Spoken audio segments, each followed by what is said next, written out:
සමාජයේ ලොකු කතාබහකට ලක්වුණු ආදරයට වයස සීමාවක් නෑ කියලා පෙන්නු ඉසුරු ලොකු හෙට්ටි ආරච්චි සහ දේශානී නෙහාරා ආදර කතාව දෙදරා යයි. මීට සුළු මොහොතකට පෙර එය දන්වමින් ෆේස්බුක් මාධ්‍ය ඔස්සේ දේශානී නෙහාරා මෙලෙස පවසයි. සමහර මිනිස්සු අපේ ජීවිතවලට එන්නේ වෙස්වලාගෙන, ඇත්ත සතාව හංගගෙන, ආදරේ කිය රඟපාගෙන, අවංක හිත් එක්ක සෙල්ලම් කරන එක. ඇත්තටම මම ඒ වගේ මිනිස්සුන්ට කියන්න ඕන නම නම් දන්නේ නැහැ. හැබැයි මට ඒ වගේ අය මිනිස්සු කියලා නම් හිතන්න අමාරුයි. මගේ ජීවිතේ කාල සීමාවකදී මටත් ඒ වගේ ආත්මයක් හමු වුණා. නොසෑහෙන්න ආදරේ කරා, විශ්වාස කරා. මගේ ජීවිතේ වටිනාම කියන දේවල් මට කැප කරන්න සිද්ධ වුණා. ඔව්, හැමෝම මට බැන්නා, මාව විවේචනය කරා, මට දොස් කිව්වා, මගේ දෙමෝපියන්ට දොස් කිව්වා, ඒ වගේම මට හොදත් කිව්වා, අවවාදත් දුන්නා. මන් දන්න නොඅඳුනන ගොඩක් මිනිස්සු මට කතා කරා. ඒ හැමෝටම ගොඩක් ස්තුතියි. මොනම හරි හේතුවකට වුණත් ඇත්ත පෙන්වන්න ගොඩක් උත්සාහ කරාට. අපි කවුරුත් අවංකව ආදරය කරද්දී අන්ධ වෙනවනේ. මටත් උනේ ඒකයි.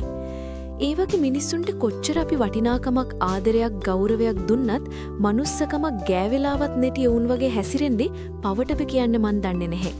අවංකව ආදරයක් ලැබෙද්දී අඩුමේ මනුෂ්‍යත්වය වෙනුවෙන්වත් වටිනාකමක් දෙන්නේ නැතිව තිරිසන්නු වගේ Tamande ගැහණිය ළඟින් ඉද්දිත් කුමන හෝ අරමුණකට වෙනත් ගැහණු හොයාගෙන යන්නේ උන්ගේ තියෙන අඩු මානසිකත්වයේ නිසාද නැත්නම් එක හිතක් මැත්තේ නැහෙන්න වගකීම් ගන්න බැඳීම් වලට ගෞරවයක් දෙන්න බැරි තරම් පහත් දුර්වල පෞරුෂත්වයක් තියෙන නිසාද නැත්නම් කොච්චර වුණත් කැලේ මාරු වුණාට කොටියගේ පුල්ලි මාරු වෙන්නේ නැති නිසා වෙන්නත් ඇති නේද?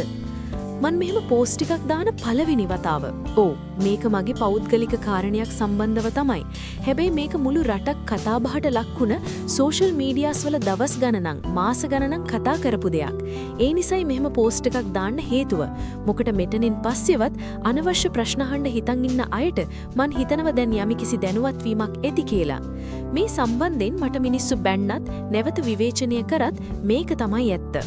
ඉතින් බොහෝ වේදනාත්මක කාලවකවානුවකට පසු මම තීරුම්ගත් එකම දේ අපි ආදරය කරන්න ඕන, කැප වෙන්න ඕන, Tamanට කියලා ආත්ම ගරුත්වයක් තියෙන මිනිහෙක්ට විතරයි කියලා.